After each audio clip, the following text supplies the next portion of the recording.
राम राम राम सर्वेभ्यः हृत्पूर्वक नमस्काराः. Welcome to class 66 of Learn to Chant Bhagavad Gita webinar. As you know, we have completed Bhakti Yoga, that is the 12th chapter in the previous week. So today we are going to have Punaravartanam, that is I will be reciting the verses of the 12th chapter followed by individual chanting. We will have a lot of time today for individual chanting because the chapter is very small, just 20 verses. So please raise your hands. I see some of them have already raised their hands. I encourage as many of you as possible to raise your hand and chant today. If some of you have memorized, you could let me know when I call out your name and you could chant the verses. Today also happens to be a very auspicious day of Sharad Purnima, that is the full moon day of the Sharad Kala. So in many places in Sanskritam literature, you come across the description of the beauty of the moon, the full moon in Sharat Kala. So if you see even Devi's goddesses' beauty is compared to Sharat Chandra Nibhanana and Sharadindu Vadana. You have these references in many places. Also, I learned that it is celebrated as Rasa Purnima in some parts of India, that is celebrating the divine dance, the Rasa Leela of Krishna with his Gopikas. So it is a very auspicious day, and even in the Saundarya Lahari of Sri Shankara Bhagavad Padacharya, there is a verse describing the beauty of Devi where he says Sharad Jyotsna Shuddham Shashiyuta Jatajuta Makutam Varatrasatrana Sphatika Ghatika Pustaka Karam Sakrin Natva Natva Kathamiva Satam Sannidadhate Madhukshira Draksha Madhuri Madhurina Phanitayaha. So many places you have references to Sharad Jyotsna, Sharad Chandra, etc. So on this day we are concluding Bhakti Yoga. We commenced during Navratri, we commenced learning to chant, and in those 2 days during Navratri we finished learning to chant, and today we are going to conclude this glorious Bhakti Yoga. As usual, we'll begin with Dhyana Shlokaha followed by chanting of the 12th chapter. गुरुरेव गतिर्गुरुमेव भजे गुरुणैव सहास्मि नमो गुरवे न गुरोः परमं शिशुरस्मि गुरोः मतिरस्ति गुरौ मम पाहि गुरो नारायणं नमस्कृत्य नरं चैव नरोत्तमं देवीं सरस्वतीं व्यासं ततो जयमुदीरयेत् वसुदेवसुतं देवं कंसचाणूरमर्दनं देवकी परमानन्दं कृष्णं वन्दे जगद्गुरुम् पार्थाय प्रतिबोधितां भगवता नारायणेन स्वयं व्यासेन ग्रथितां पुराणमुनिना मध्ये महाभारतम् अद्वैतामृतवर्षिणीं भगवतीम् अष्टादशाध्यायिनीम् अम्ब त्वामनुसन्दधामि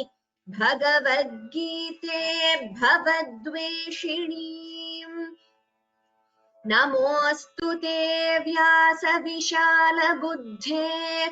फुल्लारविन्दायतपत्रनेत्र येन त्वया भारततैलपूर्णः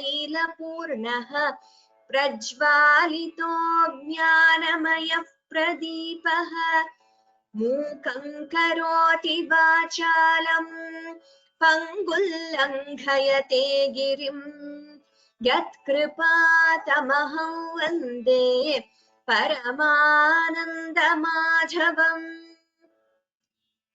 सर्वोपनिषदो गावः दोग्धा गोपालनन्दनः पार्थो वत्सः सुधीर्भोक्ता दुग्धं गीतामृतं महत् शान्ताकारं भुजगशयनं पद्मनाभं सुरेशं विश्वाधारं गगनसदृशं मेघवर्णं शुभांगम् लक्ष्मीकान्तं कमलनयनै योगिभिर्ध्यानगम्यम् वन्दे विष्णुं भवभयहरं सर्वलोकैकनाथम् यं ब्रह्मा वरुणेन्द्ररुद्रमरुतः स्तुन्वन्ति दिव्यैस्तवैः वेदैः साङ्गपदक्रमोपनिषदैः गायन्ति यं सामगाः ध्यानावस्थिततद्गतेन मनसा पश्यन्ति यं योगिनः यस्यान्तन्न विदुः सुरासुरगणाः देवाय तस्मै नमः।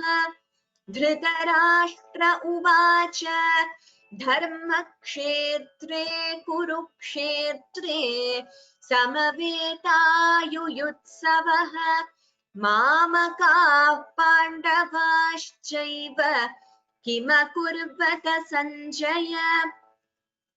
ॐ श्री परमात्मने नमः। अथ द्वादशोऽध्यायः भक्तियोगः। अर्जुन उवाच एवं सततयुक्ता ये भक्तास्त्वां पर्युपासते ये चाप्यक्षरमव्यक्तं तेषां के योगवित्तमाः। श्रीभगवानुवाच मय्यावेश्य मनो ये मां नित्ययुक्ता उपासते श्रद्धया परयोपेताः ते मे युक्ततमा मताः। ये त्वक्षरमनिर्देश्यम् अव्यक्तं पर्युपासते सर्वत्र गमचिन्त्यं च कूटस्थमचलं ध्रुवम् सन्नियम्येन्द्रियग्रामं सर्वत्र समबुद्धयः ते प्राप्नुवन्ति मामेव सर्वभूतहिते रताः। क्लेशोऽधिकतरस्तेषाम् अव्यक्तासक्तचेतसाम् अव्यक्ता हि गतिर्दुःखम् देहवद्भिरवाप्यते।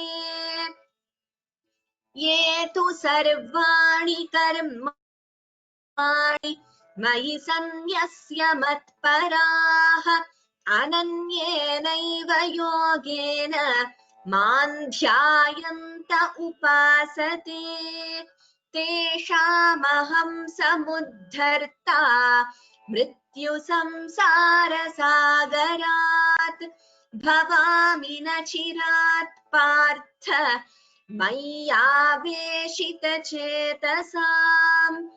मय्येव मन आधत्स्व मयि बुद्धिं निवेशय निवसिष्यसि मय्येव अत ऊर्ध्वन्न संशयः।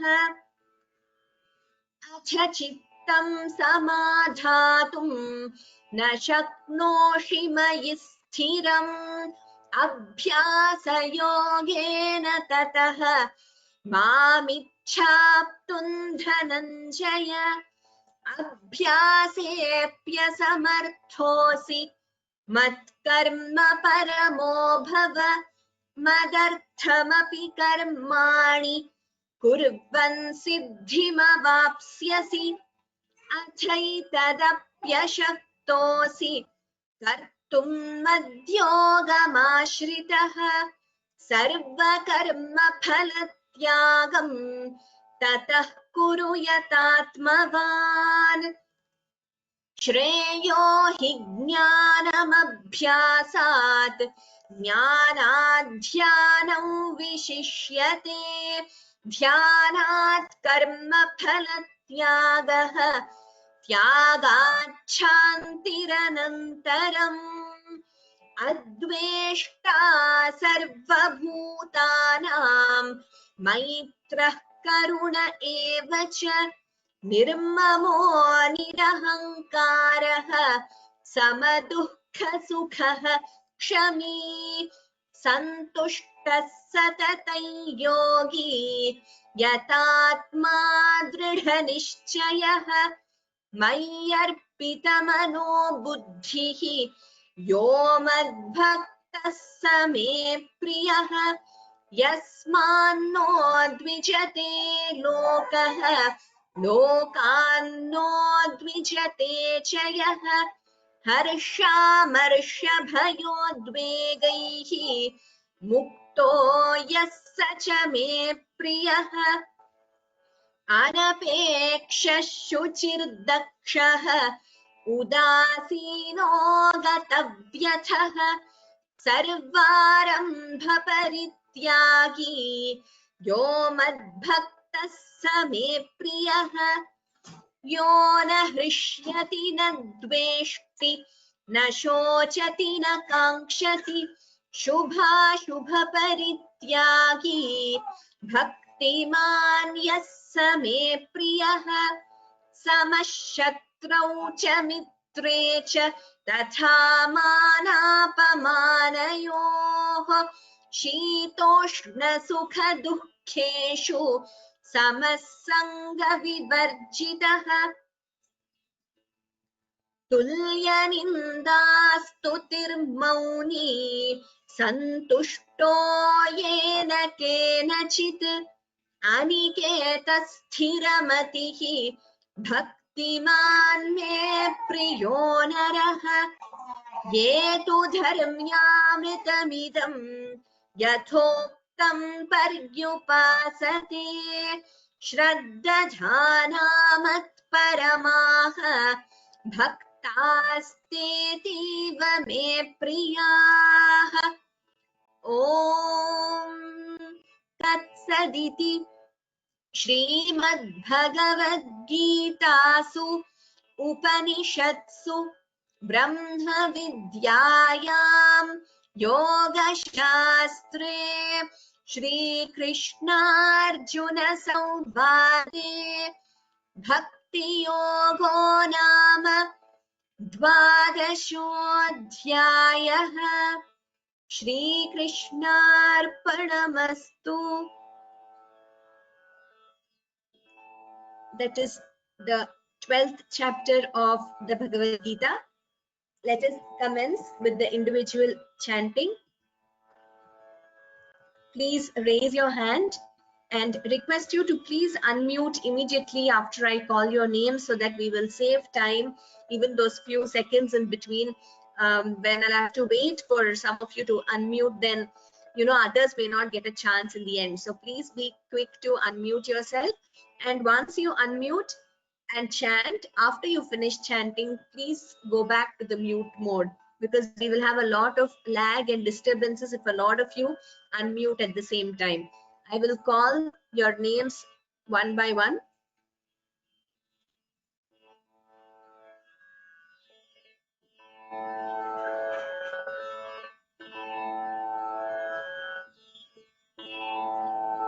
Umesha Anand Mahodaya. नमस्ते भगिनी. Namaste Mahodaya. ओम श्री परमात्मने नमः. अथ द्वादशोऽध्यायः भक्तियोगः. Yes, next verse also. Arjuna उवाच एवं सततयुक्ता ये भक्तास्त्वां पर्युपासते ये चाप्यक्षरमव्यक्तम् तेषां के योगवित्तमाः। धन्यवादः। Atyuttama Mahodaya. The sandhis and all of them were perfect. Darsh Ravi Mahodaya. If anyone has memorized, Ram, please let me know if you have memorized and then chant. Yeah, I've memorized. Good. Vadatu, the second verse. Shri Bhagavanuvacha Mayyaveshya mano ye mam nityayukta upasate shraddhaya parayopetah te me yuktatamamataah. Atyuttamam. Now, because you have memorized, one more verse for you. The next one also. Thank you. Ye tvaksharamanideshyam avyaktam padyupasate sarvatra gamachintyancha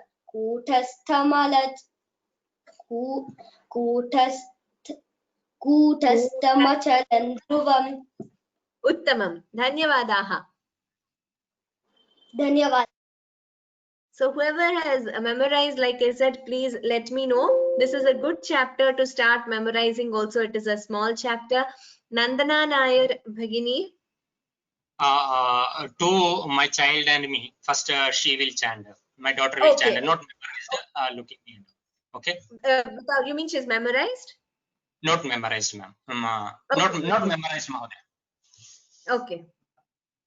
But सन्नियम्येन्द्रियग्रामं सर्वत्र समबुद्धयः ते प्राप्नुवन्ति मामेव सर्वभूतहिते रताः. Now shall I read? Yes, next one. ये तु सर्वाणि कर्माणि मयि सन्न्यस्य मत्पराः अनन्येनैव योगेन मां ध्यायन्त उपासते. Uttamam. Mahodaya, she is daily 1, 2, 3 chanting, doing regularly in the morning. Dhanyawada to you. She's very good. Atyuttamam Bhagini. Bhavatyaha Nama, your daughter's name I didn't get. Sorry. Is 10-year-old. She is Nandana Nair. She is Nandana Nair. Okay. Atyuttamam Nandana Bhagini. Very good. Keep it up. Keep up the practice. You chanted very well. Every day you try to chant, and if you chant every day, in no time you will get it by heart also. You will memorize it. Dhanyawada. What we do is that first of all, she's 10-year-old, now read the Devanagari scripts, started reading. So first read the Devanagari script like Ye, Tu, Sarvani. Then gradually she's up in that way. So I'm little bit assisting, but you are the guru. Dhanyawada. Atyuttamam. Next one. Next, Surya Narayanan M. Mahodaya. Namaste Bhagini. Namaste. Parayanam only.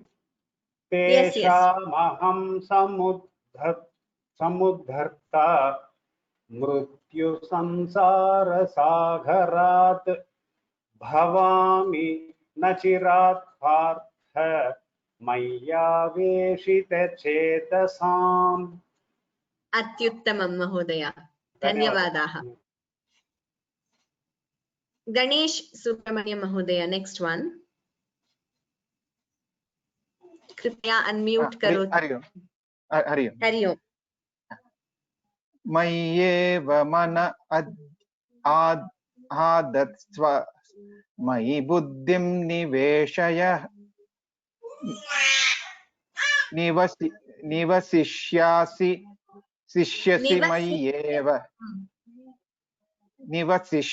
mayyeva ata urdhvam na samshayah. Uttamam. Uttamam Mahodaya. Next, Akhil Santosh Mahodaya.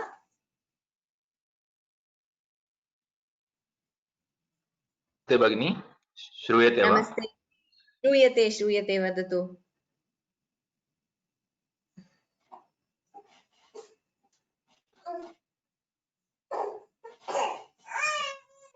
the 7th verse, Atha Chittam. Namaste Bhagini. Namaste, namaste.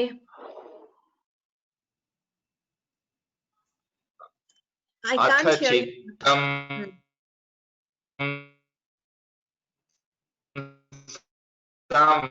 Samathatum na shaknoshi mahi.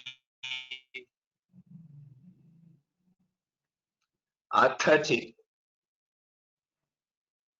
I think there is some problem with the connection, Mahodaya. Let me see. Let me come back to you after some time. I think there is a lag. Yes. Can you hear me now? I can hear you, but your voice is breaking. So when you chant, I won't be able to hear the entire verse. Again, I can't hear you. I will get back to you in a few minutes. Maybe once I finish everyone else. Radha Ramohan Bhagini, the same verse. Can you hear me now? Yes, yes, I can hear you, Bhagini. Namaste, namaste. Namaste. Tam samadhatum na shaknoshi mayi sthiram abhyasa yogena tatha mamichhaptum dhananjaya. Tamam, Bhagini. Thank you. Next, KVS Iyer Mahodaya.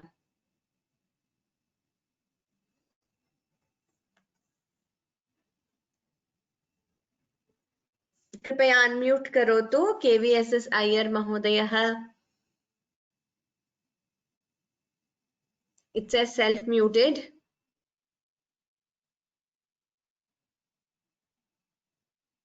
Okay, we will get back after some time. Adarsh Tadwai Mahodaya. Ma'am, contestikernam krutavana. Atyuttamam vadatu. Abhyasepyasamarthosi matkarma paramo bhava madarthamapi karmani kurvan siddhimavapsyasi. Uttamam.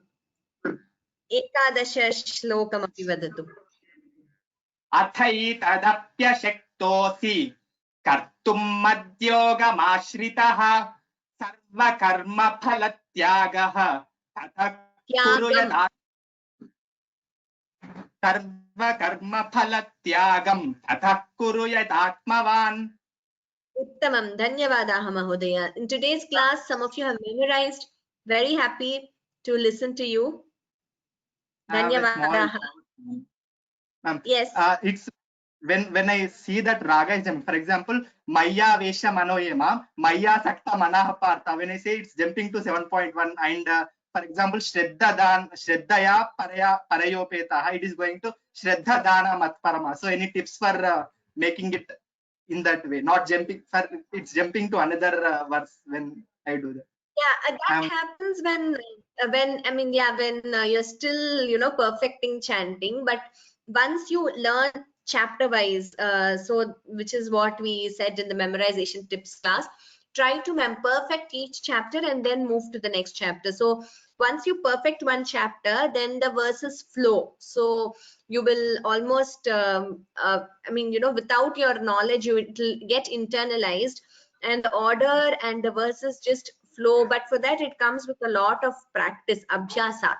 So initially, you might have to think and think which chapter you're chanting, and then remind yourself this is in this verse, in this chapter it is whatever, I mean, whichever verse you're referring to, and so that you don't go to any other chapter.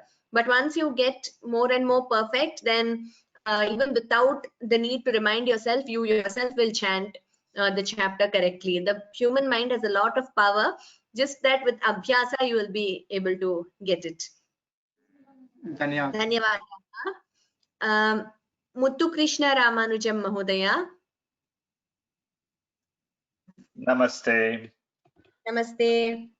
Shreyo hi jnanamabhyasat jnanadhyanam visishyate dhyanat karma phalatyagah tyagat chantiranantaram. Uttamam. Dhanyavadaha. Karthik Mahodaya, next one. Namaste, Bhagini. Namaste. Bhagini, one small help. I want you to just help me out when I'm chanting the verses. Yes, no problem at all. Vadatu. Adveshta sarva bhutanam maitra karuna evacha nirmamo nirkara samadukka nirakara samadukka. Not nirakara, nirahankara. It is not nirakara. Nirahankara. Nirmamo nirahankara samadukka sukha shami. Tatra it is not sama, it is samadukha sukha shami. Samadukka sukha shami. Tatra, note all of you, whenever there is a visarga followed by a ksha, you are supposed to chant the visarga completely. So it would be samadukha sukha kshami. So you're not supposed to chant the visarga half. Therefore, samadukha sukha kshami. Dhanyavadaha, Karthik Mahodaya. Dhanyavad. Next, Amrita Bhagini. Kripaya unmute karo to. Can you hear me? I can hear you. Yeah, I have joined recently. So if anything goes wrong, please forgive me. No problem at all. There is anyone, whether you have joined today or you have come from last year, all of you, please, no hesitation. Any age, whichever chapter you have started with, we are all here to learn and I'm here to help you. So please do not have any hesitation or any nervousness in chanting. It's okay. We all make mistakes and learn. Yeah, okay. Please. I'm little bit nervous because it is first time. Okay, I will chant. Yes. Santushta satatam yogi yatatma dhruda nichayah mayyarpita mano buddhi yo madbhaktas same priyah. Atyuttamam, you chanted so well. Why nervousness? So here, just one thing. Mahapranas, if they are better, it would be even perfect. Like dridha nishchayaha, this dha, and mayyar pitamano buddhihi. Madbhaktaha, you chanted correctly, the Mahaprana, but the other two pieces. So this is a general rule. I tell all of you, please note the Mahapranas and keep reminding yourself to chant them more clearly. Atyuttamam Bhagini, a great effort for the first time. So if you practice with ease, you'll be able to chant all the verses. Yeah, I am practicing this Bhakti Yoga, so without seeing also. So may I do another one? Oh, okay, you have memorized. Okay. Yeah. Okay. Yasmano dvijate loko lokano dvijate chayah harsha marsha bhayodvegaihi mukto yassa cha me priyah. Me priyah. Me priyah. Uttamam Bhagini. All of you note here, in some books, it will be given as loko, like I already explained while chanting the verse. After the first pada, that is because they would have combined the sandhi. Loko, lokanno, dvijate chayah. But because we are pausing here, in our class, we consistently follow splitting the sandhi. Therefore, we chant it as loka. Lokaha. Thank you, ma'am. Very good. Thank you. Mahalakshmi Balaji Bhagini, next one. Kripaya unmute karo to. Yes. Namaste Bhagini. Namaste. Anapekshah shuchit darshah udasino gatavyatah सर्वारंभ परित्यागी यो मद्भक्तः स मे प्रियः. Uttamam Bhagini. We combine the sandhi and chant here. Anapekshashuchirdakshah. So we don't chant the visarga completely here. It is not wrong, even if you chant it separately like you did, but generally in a pada, when it, two words we don't pause, we combine the sandhi. Dhanyavadaha Bhagini. Dhanyawada. But you said Sorry, what did you say, Bhagini? Iksha. Sorry. When Iksha comes, then you don't have to. Oh, no, that is a different rule. That is when a visarga is followed by a ksha. Like in the previous verse, it was kama dukkha sukhaha kshami. So the visarga is followed by kshami, ksha. Basically, the visarga is coming before the ksha. Then you chant the visarga completely. But if the visarga is after the ksha, then that rule doesn't apply. Okay, Bhagini. Dhanyawada. Dhanyawada. Vani Ramesh Bhagini, next one. Vani Ramesh Bhagini, कृपया unmute करोतु. नमस्ते भगिनी, श्रूयते वा? नमस्ते, श्रूयते, वदतु. अहं कण्ठस्थं कृतवती भगिनी. उत्तमम्.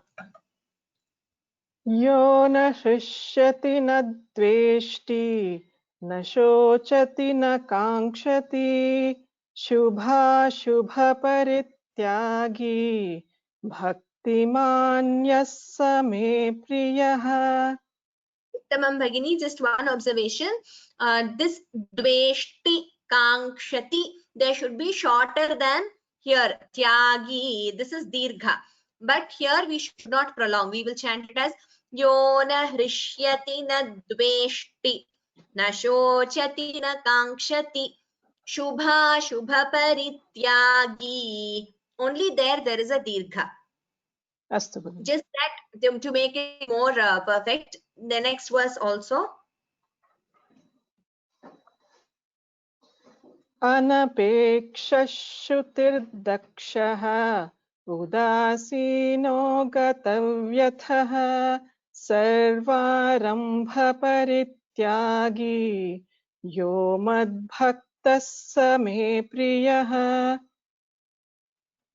I think I went back. Anyway, no worries. Dhanyavadaha Bhagini. Dhanyavadaha. Next, we will move to the 18th verse. Karpagam Chandrasekharan Mahodaya. नमस्ते भगिनी, अहं कण्ठस्थीकरणं कृतवती भगिनी. उत्तमं, वदतु अष्टादश श्लोकम्. समशत्रौ च मित्रे च तथा माना अपमानयोः शीतोष्णसुखदुःखेषु समसङ्गविवर्जितः. Uttamam, tatra we do not chant it as mana apamanayoho, we chant it together. Tatha mana apamanayoho. That is, we don't split the word as mana. It is mana apamana, there are two words there. But while chanting, we chant the word together. Tatha mana apamanayoho. Next verse. Yes, next verse Bhagini. Kantasthikaranam kritavati khalu.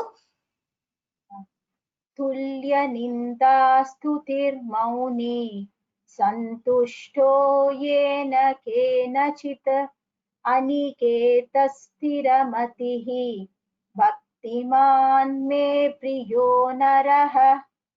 Uttamam. Next, Rukmani Gopal Bhagini. This one. कृपया unmute करोतु.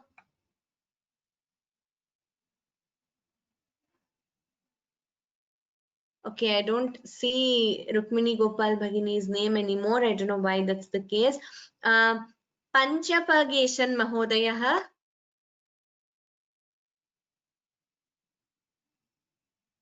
Can you hear me? Yes.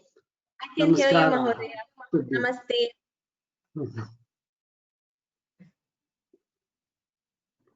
The 20th verse. 20th verse. Very good. Hetu dharmyamritam. Yeah. Hetu dharmyamritam yethoktam paryupasate shraddhadana matparamaha bhaktaste tiva me priyaha. Uttamam. Could I listen once more, Mahodaya? I lost your voice in between. Hetu dharmyamritam idam yethoktam paryupasate Shraddhadana matparamaha bhaktaste tiva me priyaha. Uttamam, Mahodaya. We just don't split as bhaktaste tiva. We chant the entire word together as bhaktaste tiva. But wonderful. Uttamam. Next. Jayanti Bhagini. Can you hear me, madam? I can hear you, Bhagini. Om Tat Saditi Srimad Bhagavad Gitasu Upanishatsu Brahma Vidyam Yoga Shastre Shri Krishna Brahma Vidyayam Yoga Shastre Shri Krishna Arjuna Samvade Bhakti Yogo Nama Dvadasho Dhyayah Dhyayah.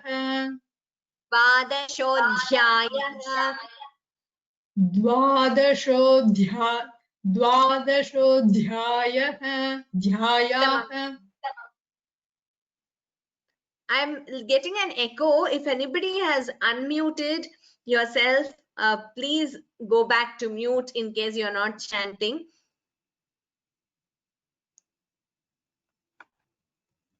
We will start again from the beginning. This introduction, Bhagini, Jayanti Bhagini. Om Shri Paramatmane Namaha Atha Dvadashodhyayah Bhakti Yoga. Yes, the first verse.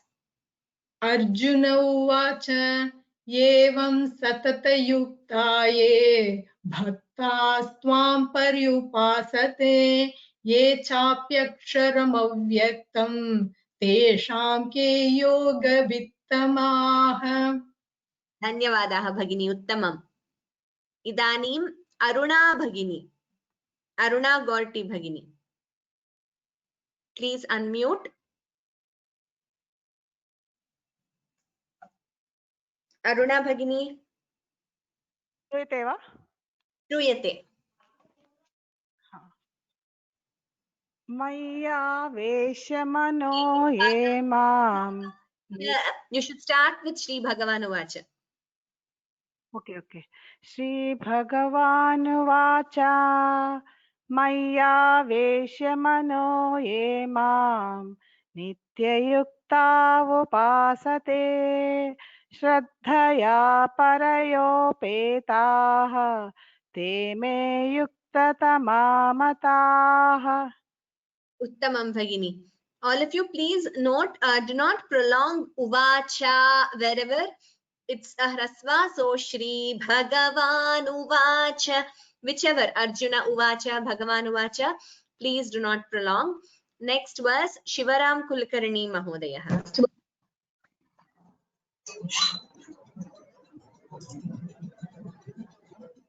The third verse, Mahodaya. Hari Om. Shruyate.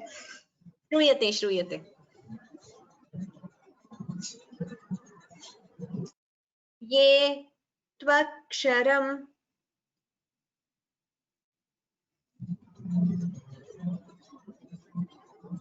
Shivaram Kulkarni Mahodaya, Kripaya Vadatu. श्रूयते महोदय Shruyate. ये त्वक्षरमनिर्देश्यम् अव्यक्तं पर्युपासते सर्वत्र गमचिन्त्यं च कूटस्थमचलं ध्रुवम्. Dhanyavadaha Bhagini. Uttamam. Idanim Aruna Bhagini. Aruna Gorti Bhagini. Please unmute. Aruna Bhagini. Shruti mode. Shruyate. Shruti mode. Shruyate. ये त्वक्षरमनिर्देश्यम् अव्यक्तं पर्युपासते सर्वत्र गमचिन्त्यं च कूटस्थमचलं ध्रुवम्. अत्र सर्वत्रा इति दीर्घः नास्ति. It is not sarvatragama, it is sarvatragama chintyancha. That's the only correction. पुनः एकवारं वदामि वा? वदतु. एत्वक्षरमनिर्देशम् अव्यक्तं पर्युपासते सर्वत्र गमचिन्त्यं च कूटस्थमचलं ध्रुवम्. उत्तमं महोदय, धन्यवादाः. नेक्स्ट सौम्या भगिनी.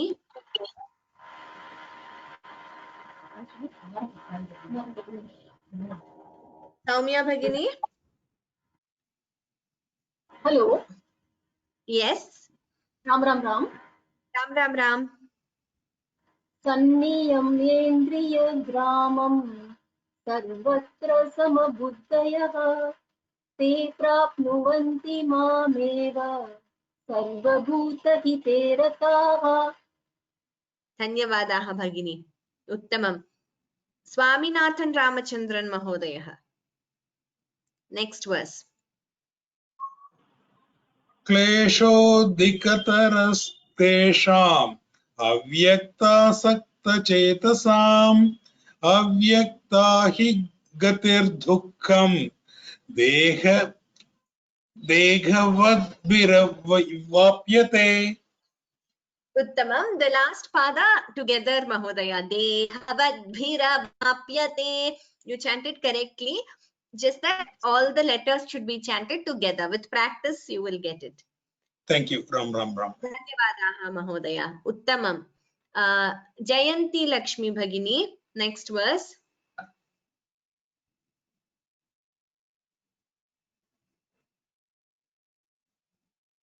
Jayanti Lakshmi Bhagini, you are unmuted. Namaste.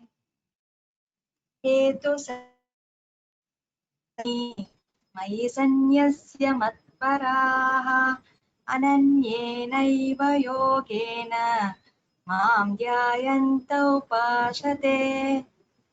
Uttamam Bhagini, धन्यवादाः. All of you please try to chant the Mahapranas clearly. Rukmani Gopal Bhagini, I think last time I couldn't hear you. Idanim. Okay. Gayatri Ramachandran Bhagini. Gayatri Ramachandran Bhagini, कृपया unmute करो तो. Yes. Ram Ram Ram. Ram Ram Ram. तेषामहं. Which stand? तेषामहं. तेषामहं समुद्धर्ता मृत्यु संसार सागरात् भवामि न चिरात् Partha मय्यावेशित चेतसाम्. It should not be chanted as bhavami. It is bhavami na chirat partha. There is no dirgha after me, Bhagini. So bhavami na chirat partha. Bhavami na chirat partha मय्यावेशित चेतसाम्. धन्यवादाः भगिनी. उत्तमम्. Rukmani Gopal Bhagini, do you want to chant? Shamyatam Bhagini, I had some problem in unmuting myself. Now I can chant this verse. Mayeva. Samyatam.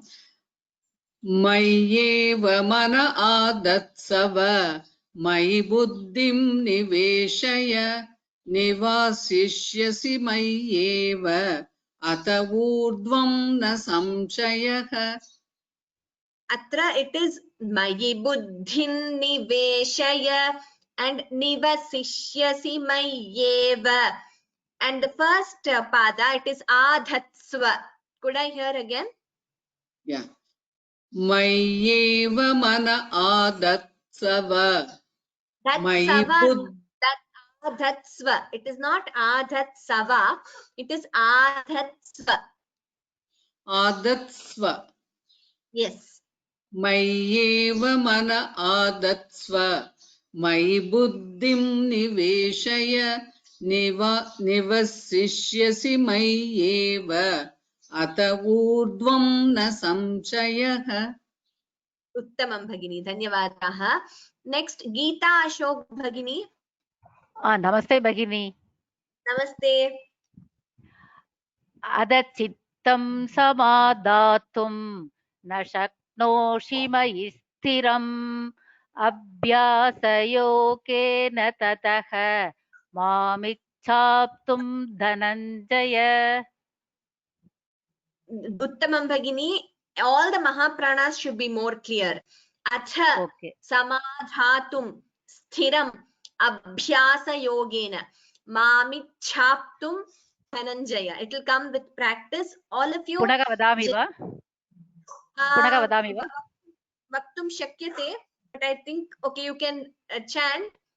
We also have a lot of people, so vadatu. अत चित्तं समादातुं न शक्नोषि मयि स्थिरम् अभ्यासयोगेन ततः मामिच्छाप्तुं Dhananjaya. Uttamam Bhagini, dhanyawadaha. More clear, if the Mahapranas are heard better, it would be perfect. With practice, it will come, all of you. Anita Parthasarathi Bhagini, next one. Anita Parthasarathi Bhagini, कृपया unmute करो तो.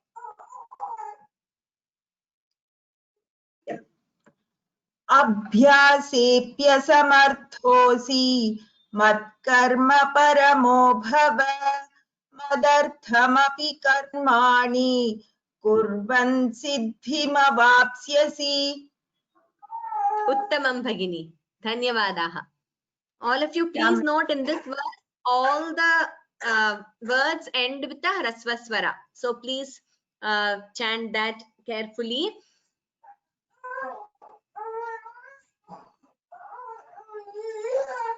Ghanshyam Mahodaya,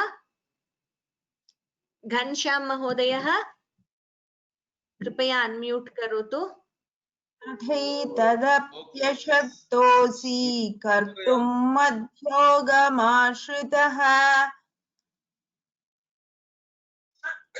सर्वकर्म फलत्यागं ततः कुरु यथात्म.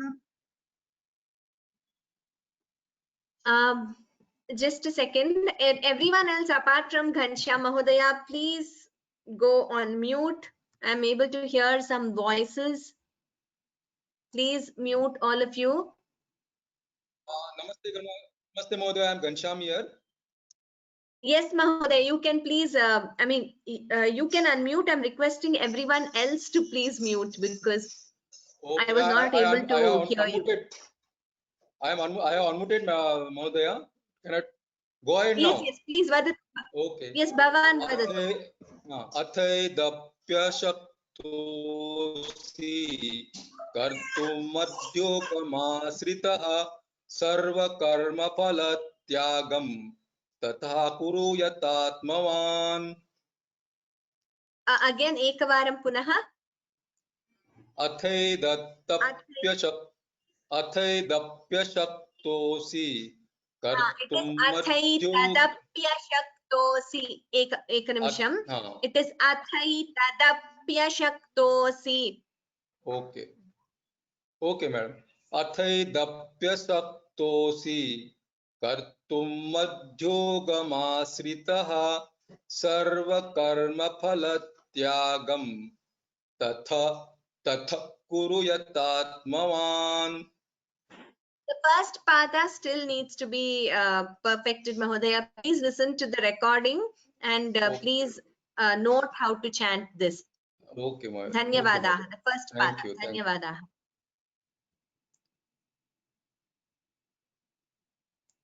Next, Bhanu Vijay Bhagini. Namaste Bhagini. Namaste. Actually, it is registered from my mother's name, Bhagini. Okay. My name is Charu. Charu. Okay, Charu. I heard you in the 11th chapter also, I think. Yes, ma'am. Vadatu. श्रेयो श्रेयो yes, ma'am. श्रेयो हि ज्ञानमभ्यासात् ज्ञानाध्यानं विशिष्यते ध्यानात् कर्मफलत्यागः त्यागाच्छान्तिरनन्तरम् उत्तमं चारु भगिनी. Try memorizing also. Ma'am, can I tell the next one? You want to? Okay. अद्वेष्टा सर्वभूतानां मैत्रः करुण एव च निर्ममो निरहङ्कारः समदुःखसुखः क्षमी. Atyuttamam. Perfect chanting, perfect pronunciation. Keep up the practice. Uttamam bhagini, Charu bhagini. धन्यवादः भगिनी. धन्यवादः. Next one, Akhil Santosh Mahodayah. Namaste Bhagini. Namaste. Santushtas satatam yogi yatatma dhrudha nischayah mayyarpitamano buddhihi yo madbhaktas same priyah. Uttamam Mahodaya. One observation, all of you, please note this word, Dridha Nishchayah. Please chant it as Sha and not as Sa. It should be clearly chanted as Nishchayah, not as Nischayah. This is for everyone. Please note. Next one, Anuradha Bhagini. Anuradha Bhagini, कृपया वदतु next one. Ram Ram भगिनी. राम राम भगिनी. राम राम. यस्मान्नो द्विजते लोकः लोकान्नो द्विजते च यः हर्षामर्षभयोद्वेगैः मुक्तो यः स च मे प्रियः. Dhanyavadaha Bhagini. There was a lot of overlap because of some connectivity issue, I think. No problem. I could hear more or less. Any doubts, please refer to the recordings and practice, all of you. Next, Bhuvaneshwari A. Bhuvaneshwari Bhagini. Ram Ram. Ram Ram.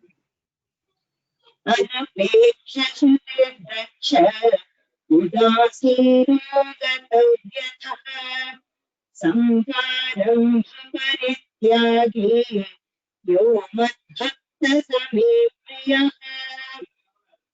Yeah, it should be Yo Madbhaktasame. The Visarga Sakara Sandhi should be clearly heard.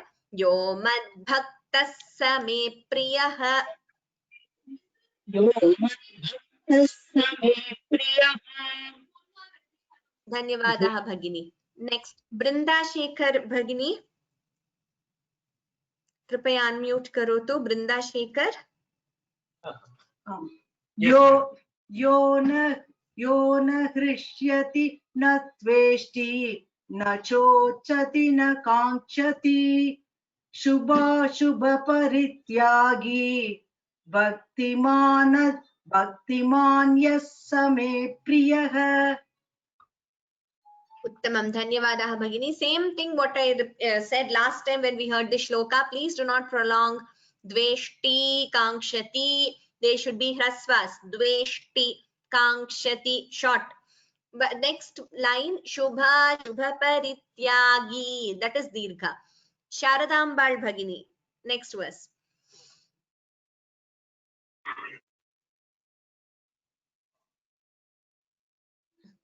कृपया unmute करो तो शारदाम्बाल भगिनी. It says self muted. Yes. Namaste Bhagini. Namaste.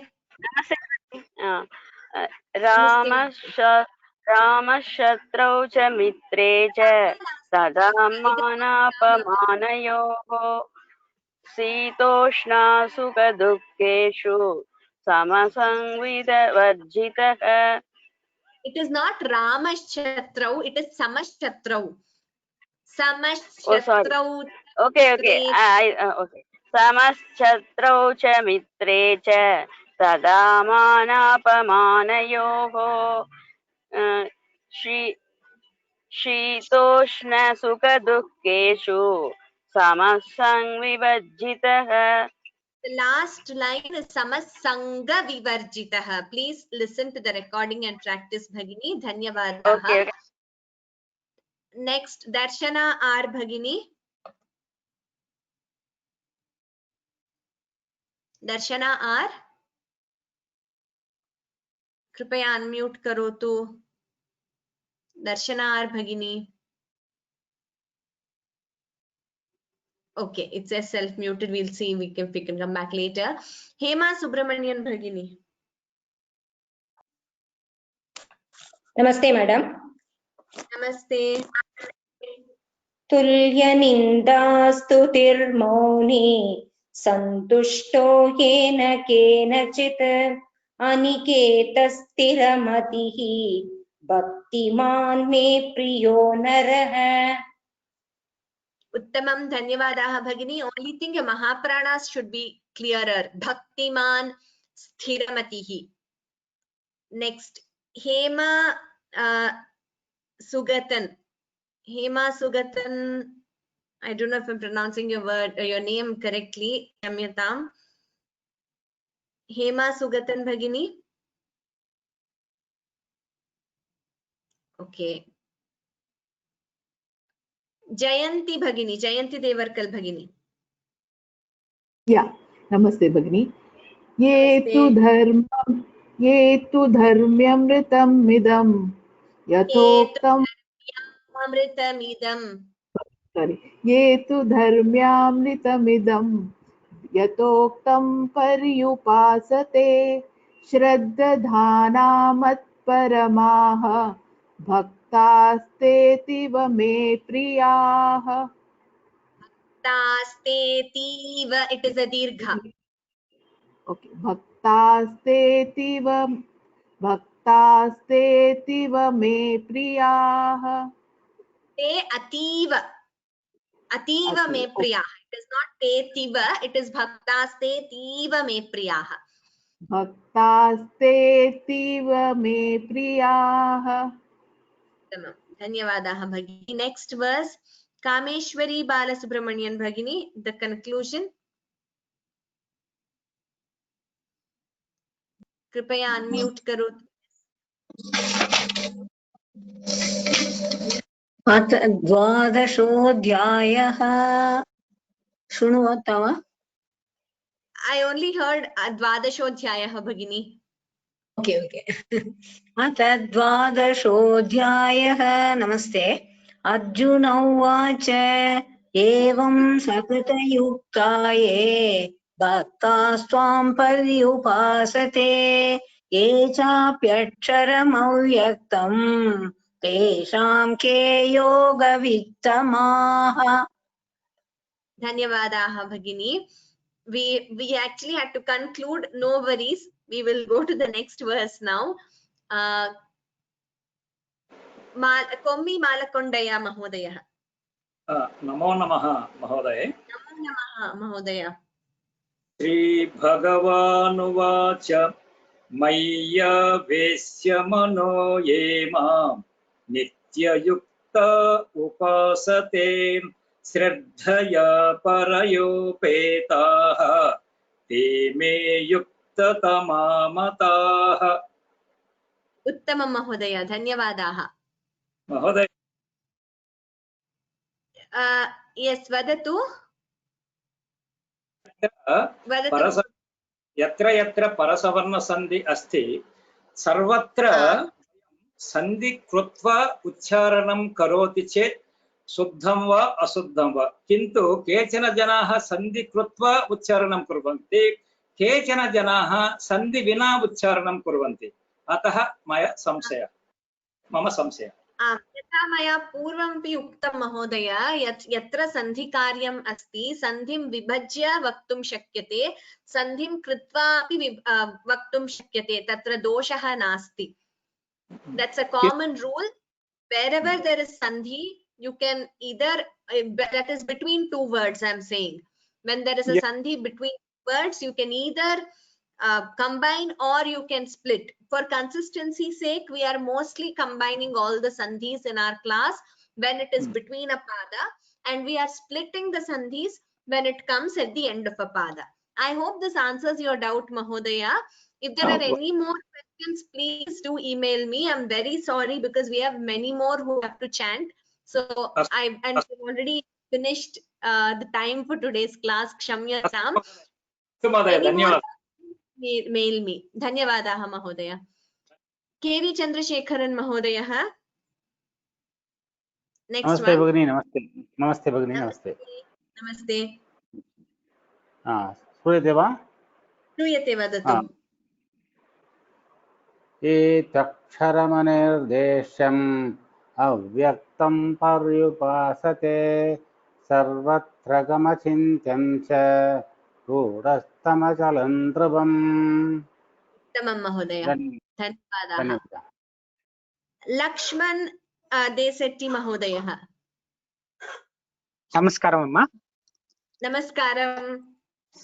सन्नियम्येन्द्रियग्रामं सर्वत्र समबुद्धयः ते प्राप्नुवन्ति मामेव सर्वभूतहिते रताः. उत्तमं महोदय. Just one thing, here sarvatra we do not prolong. Sarvatra samabuddhayah. Otherwise it was good. Dhanyavadaha. Okay, धन्यवादाः. Next one, Madhurantak Mahodayah va, tasya naam I am unable to get. Yeah, my son is going to do first and then I'll do it, if it is okay. Okay. Yes, sure. Which one are we on? Kleshodhikatarastesham, the 5th verse. क्लेशोऽधिकतरस्तेषाम् अव्यक्तासक्तचेतसाम् अव्यक्ता हि गतिर्दुःखम् देहवद्भिरवाप्यते. Uttamam atyuttama ritya uktam bhavata. You chanted very well. Next verse. Your father wanted to chant, right? Next verse. Ye tu sarvani karmani mayi samyasya matparaha ananyenaiva yogena mam dhyayanta upasate. Uttamam Mahodaya. This word we pronounce it as sanyasya. Thank you. Sanyasya. Dhanyavadaha. Manya Umesh Bhagini, I'm sorry I'm going fast. I would like to give everyone who has raised their hand an opportunity. Manya Umesh Bhagini, कृपया unmute करोतु. Ram. Yes. तेषामहं समुद्धर्ता मृत्यु संसार सागरात् भवामि न चिरात् Partha मय्यावेशित चेतसाम्. Uttamam Bhagini. Chanted very well. Dhanyavadaha. धन्यवादाः भगिनी. Next, Meenakshi Bhagini. नमस्कारः. Namaskaraha. मय्येव मन आधत्स्व मयि बुद्धिं निवेशय निवसिष्यसि मय्येव अत ऊर्ध्वं न संशयः. Uttamam Bhagini. Next one, Meera Gurumurthy Bhagini. Ram भगिनी. Ram.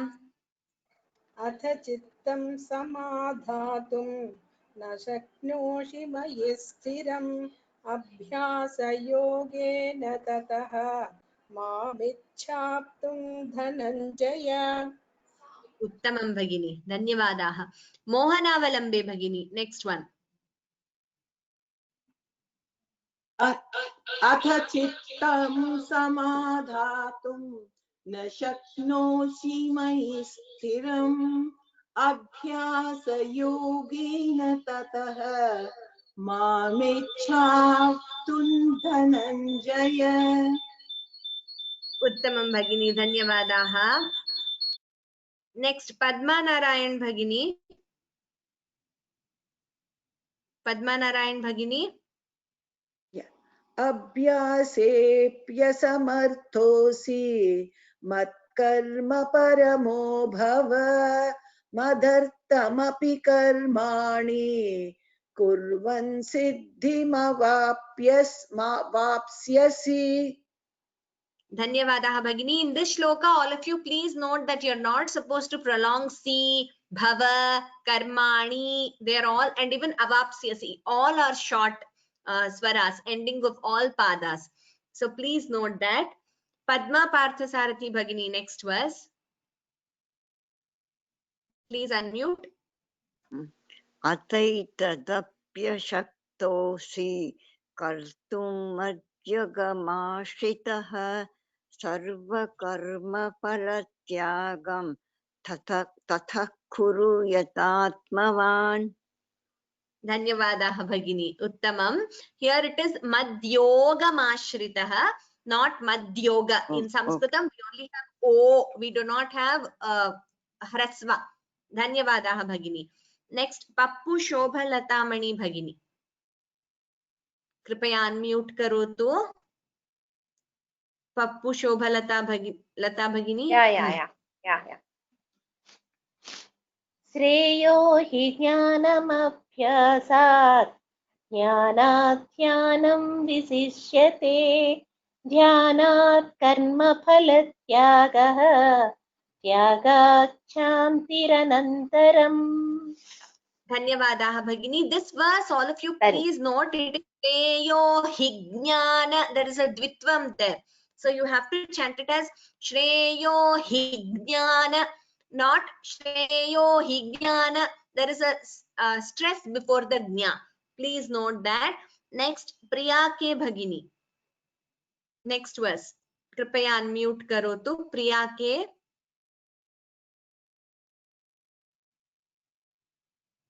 Priya Ke Bhagini. Namaste Bhagini. Namaste.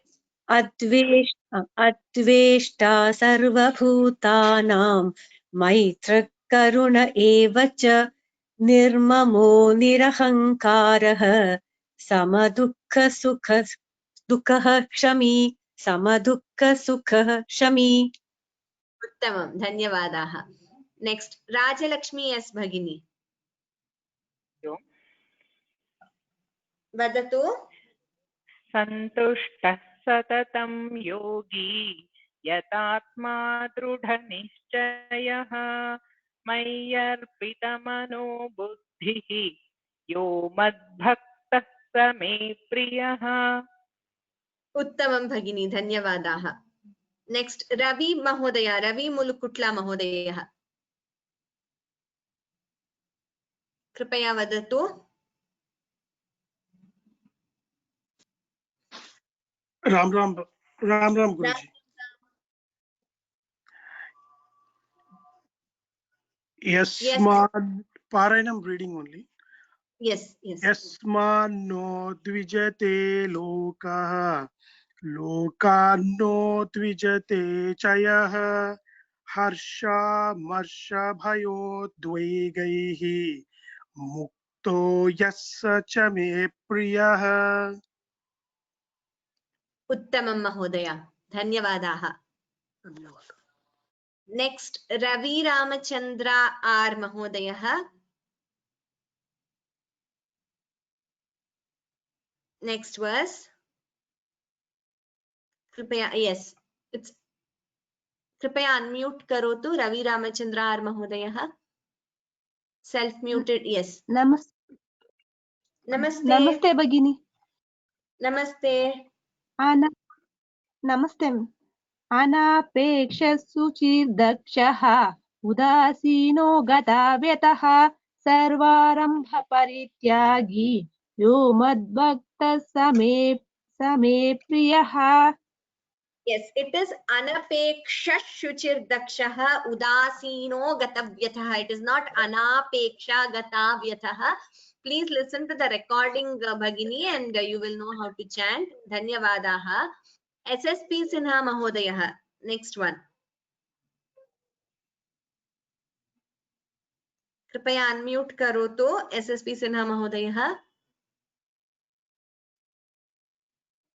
Okay okay. यो न हृष्यति न द्वेष्टि न च शोचति न काङ्क्षति शुभाशुभ परित्यागी भक्तिमान्यः स मे प्रियः। few changes mahodaya, धन्यवादाः। न शोचति न काङ्क्षति, there was I think an extra cha which I heard, but anyway if you listen to the recording it would be clear. धन्यवादाः mahodaya. I'm sorry I'm not able to give you all a chance to chant second time. It's already 6:15. Maybe one or two more I can take because there's another webinar starting. Sarkrish mahodayah, कृपया unmute करोतु सारकृष् महोदयः।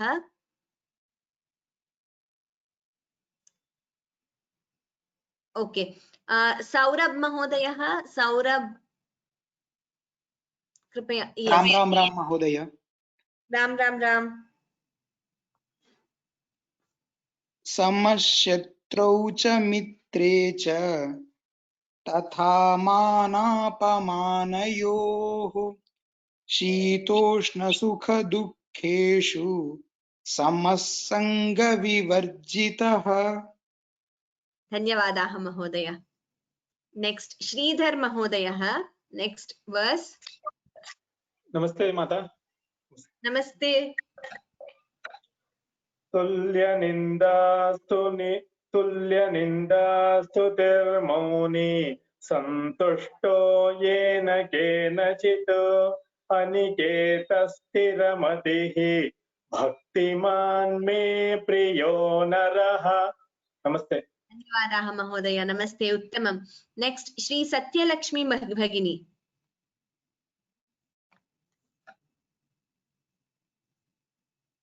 सत्यलक्ष्मी भगिनी, you have unmuted but I can't hear you. Okay. श्रीवत् Shankar Rao महोदयः, श्रीवत् शंकर राव वल्लूरी महोदयः।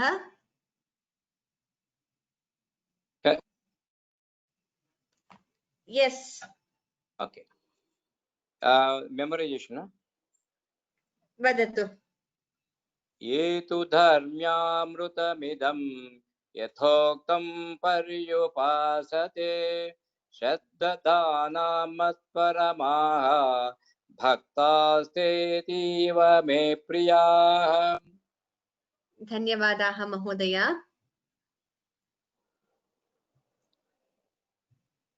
सुभाषिनी श्रीनिवासन भगिनी, the conclusion. कृपया unmute करोतु।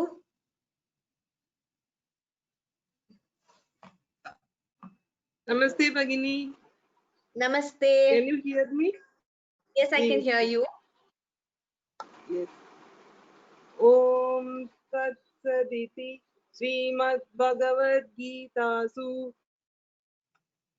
Upanishatsu Brahma Vidyayam Yoga Shastre Sri Krishna Arjuna Samvade Bhakti Yogo Nama Dvadashodhyayah. Uttamam Bhagini. Rest of you, I am very sorry. I am not able to give you a chance to chant today. I would love to go further, but the problem is that we have another webinar starting. So if we take up the time, maybe they're already trying to log in because they log in 10 minutes earlier. So we will have to conclude here. Probably this has been the class where a number of you have chanted, around 56, 57 of you, the largest number so far. But still there are many of you who haven't chanted.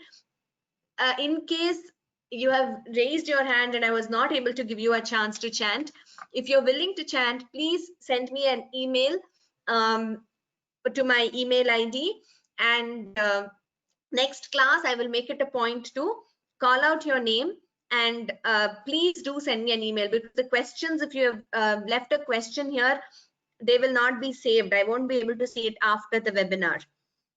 So please send me an email and I will answer your questions. I think there are a few other questions also which I am not able to answer now due to paucity of time. Please do send me an email. Again, very sorry that I could not give all of you a chance to chant. We will see in the next class if there is some more time remaining. Those who did not chant today, please send me an email so that I will know your names, and next class I will remember and give you the first chance to chant. We have a lot of you. 1 hour is really not enough. Thank you so much for your enthusiasm and dedication in learning. And thank you to all the panelists also who did not chant today but who help us with the Anucharanam in every class. We will conclude as usual with the last verse of the Gita and Shanti Mantraha.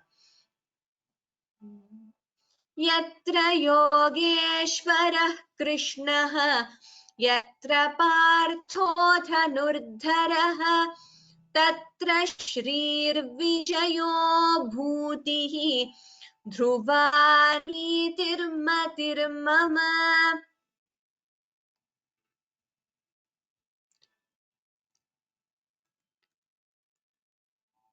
These are the email IDs. Please make note of them. They're also available on the emails which we send you. Sarve bhavantu sukhinah, sarve santu niramayah, sarve bhadrani pashyantu, ma kaschid dukkha bhag bhavet. Om Shanti Shanti Shanti. Agami Shanivasare Punarmilamaha. We will meet next Saturday at the same time. Ram Ram Ram. Dhanyavadaha.